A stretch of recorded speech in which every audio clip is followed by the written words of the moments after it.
Namo tassa bhagavato arahato samma sambuddhassa. An outline of Buddhism.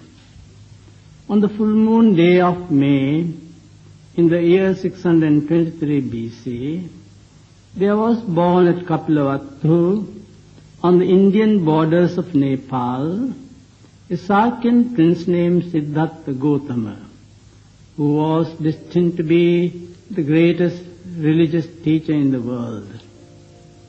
Brought up in the lap of luxury, receiving an education befitting a prince, at 16 he married and had a son named Rahula. For 13 years after his happy marriage, he led a luxurious life, but his contemplative nature and boundless compassion did not permit him to enjoy the fleeting material pleasures of a royal household. He knew no woe, but he felt deep pity for sorrowing humanity. Amidst comfort and prosperity, he realized the universality of sorrow. The palace, with all its worldly allurements, was no longer a congenial place for the destined Buddha. The time was ripe for him to depart. Realizing the worthlessness of sensual enjoyments, highly prized by ordinary men, and the value of renunciation, in which the wise seek delight, in his 29th year, he renounced all worldly pleasures, and donning the simple yellow garb of an ascetic, alone, penniless, wandered forth in search of truth and peace. He sought the advice of the distinguished teachers of the day, but he could not achieve his object from outside sources. The painful austerities which he practiced proved absolutely futile. Circumstances compelled him to think for himself and seek within. He sought, he thought, and ultimately he realized for himself the truth which he could not get from teachers. Illumination came, light arose to reveal all things in their true nature. After a superhuman struggle of 6 strenuous years, unaided and unguided by any supernatural agency, and solely relying on his own efforts and wisdom, he eradicated all defilements, ended the process of grasping and realizing things as they truly are. By his own intuitive knowledge, became a Buddha, an enlightened or awakened one in his 35th year. He was not born a Buddha, but he became a Buddha by his own striving. As the perfect embodiment of all the virtues he preached, endowed with deep wisdom commensurate with his boundless compassion, he worked incessantly for the good and happiness of all, dominated by no personal motive, for 45 years, and passed away in his 80th year, leaving no successor, but exhorting the disciples to regard his doctrine and discipline as their teacher. His iron will, profound wisdom, universal love, boundless compassion, selfless service, historic renunciation, perfect purity, unique, magnetic personal life, the exemplary methods employed to propagate the teachings, and his final success. All these factors have compelled about 1/5 of the population of the world today to hail the Buddha as their supreme teacher. The moral and philosophical system expounded by the Buddha is called the Dhamma and is popularly known as Buddhism. Strictly speaking, Buddhism is not a religion, as it is not a system of faith and worship owing any allegiance to a supernatural God. It is a course that guides a disciple through pure living and pure thinking to the gain of supreme wisdom and deliverance from all evil. Here blind faith is dethroned and is substituted by confidence based on knowledge, saddha. Although a Buddhist seeks refuge in the Buddha as his incomparable guide and teacher, he makes no servile surrender. A Buddhism is neither a slave to a book nor to an individual.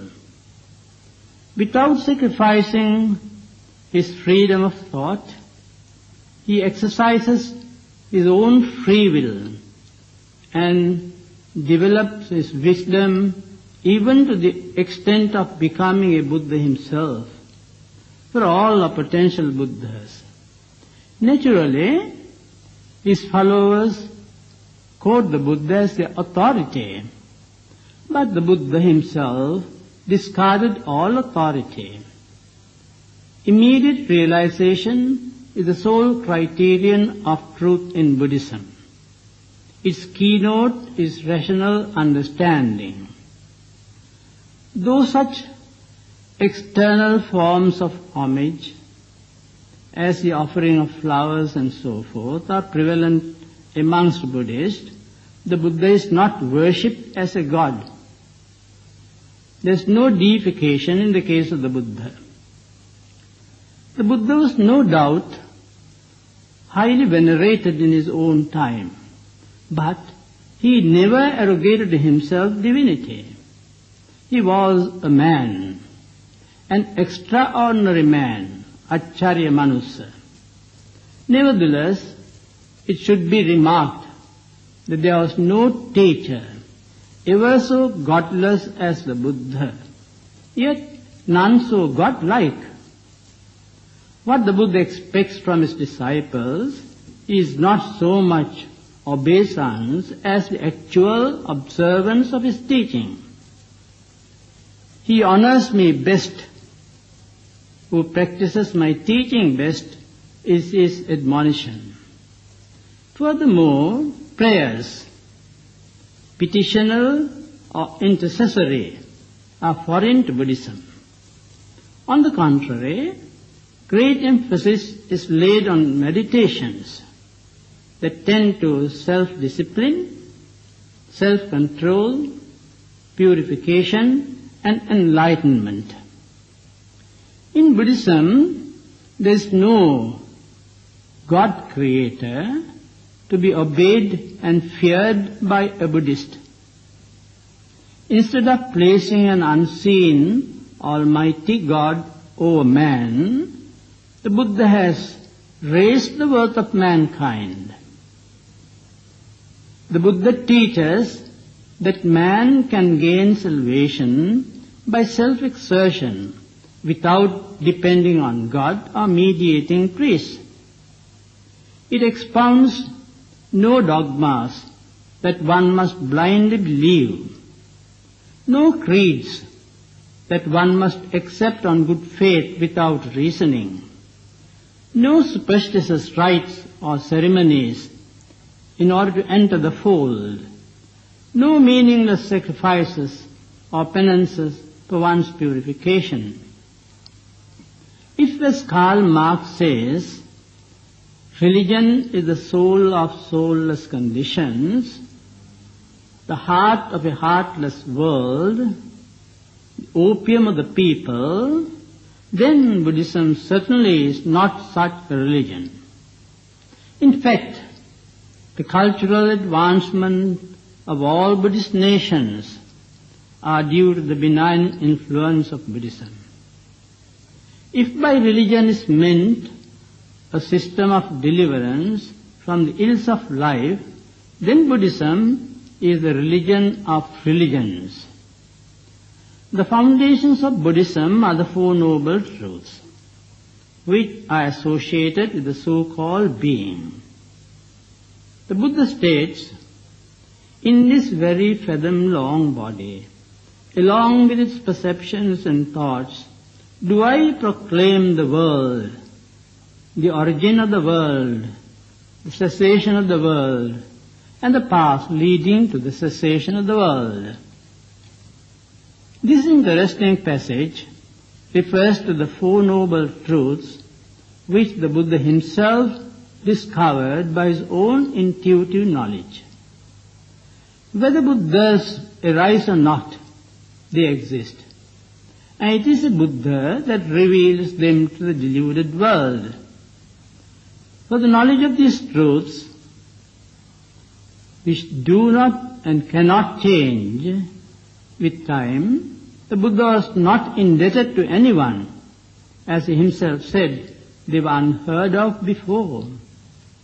Hence, there is no justification for the statement that Buddhism is a natural outgrowth of Hinduism. Although it is true that there are some fundamental doctrines common to both systems, and that is so because those doctrines are in accordance with eternal truth or Dhamma. The first truth deals with dukkha, which, for need of a better English equivalent, is rendered by suffering or sorrow. All life, to one who sees deep, is suffering. All are subject to birth, and consequently to decay, disease and death. No one is exempt from these four inevitable causes of suffering. Impeded wish is also suffering. In brief, this body itself is a cause of suffering. Instead of trying to rationalize suffering, the Buddha takes for granted that suffering exists and seeks the cause to eradicate the effect. The first truth of suffering, which is concerned with the constituents of the so-called being and the different phases of life, is to be carefully analyzed, scrutinized and examined. This examination leads to a proper understanding of oneself as one really is. The cause of this suffering is craving or attachment, which is the second noble truth. This craving is a powerful, invisible mental force, latent in us all, and is the cause of all divergent, multifarious phenomena and noumena. This truth indirectly deals with the past, present and future births. Right understanding of the first truth leads to the eradication of this craving. The second truth, which deals with the mental attitude of the ordinary man towards the external objects of sense. This craving grows so subtle, which leads to repeated births and deaths, and which is the cause of all the ills of life, is such a potential force that one has to summon 8 equally powerful forces, eightfold path, to overcome this one single foe. The third noble truth is the complete cessation of suffering, which is achieved by the total eradication of all forms of craving. It is Nibbana, the summum bonum of Buddhism, which can be attained if the seeker fits himself for it in this life itself. The third truth, to depend on oneself, is beyond logical reasoning, atakavachara, and is supramundane, unlike the first two, which are mundane. It is purely a realization. a Dhamma to be comprehended by the mental eye by complete renunciation, not merely by renouncing external objects, but actually by renouncing internal attachment to the external world. It should be noted that the mere cessation of suffering or the mere destruction of craving is not Nibbana. If so, it would be tantamount to annihilation. Nibbana is a positive, unconditioned state.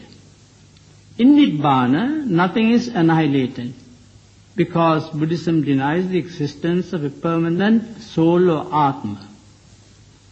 Referring to Nibbana, the Buddha says, there is an unborn, ajata, unoriginated, abhuta, unmade, akata, and non-conditioned, asankhata.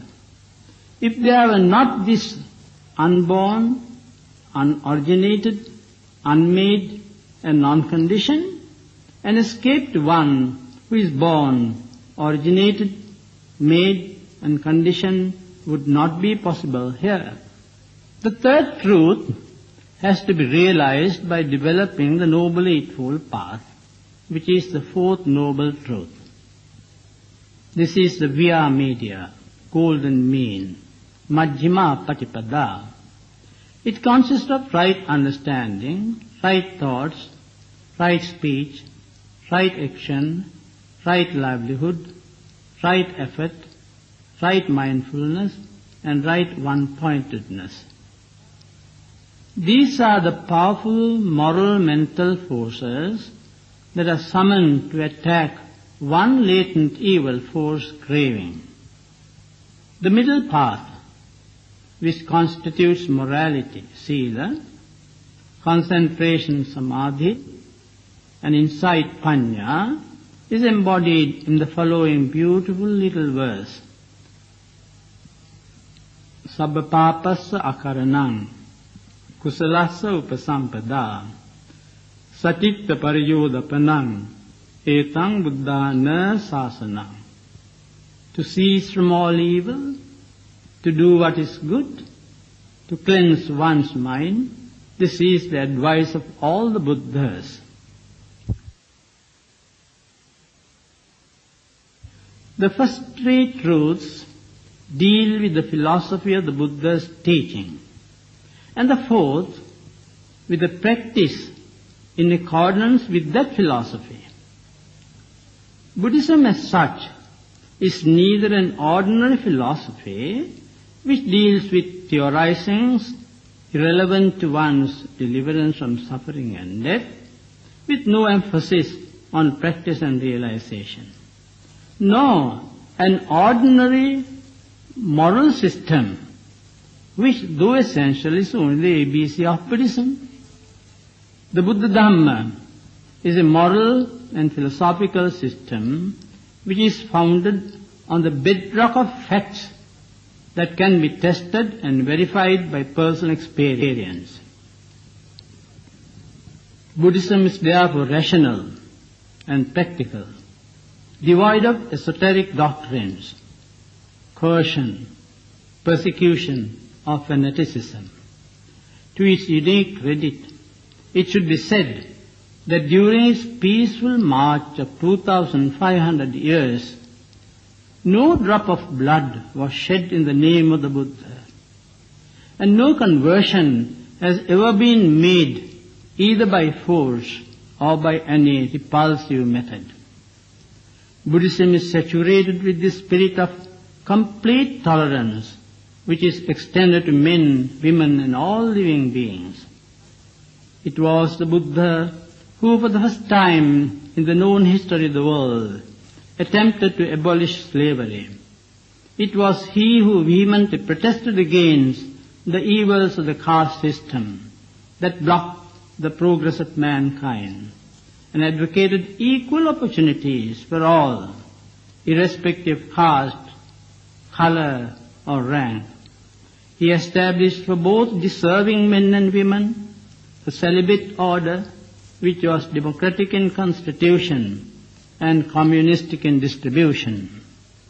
It was the Buddha who brought women to the realization of their importance to society.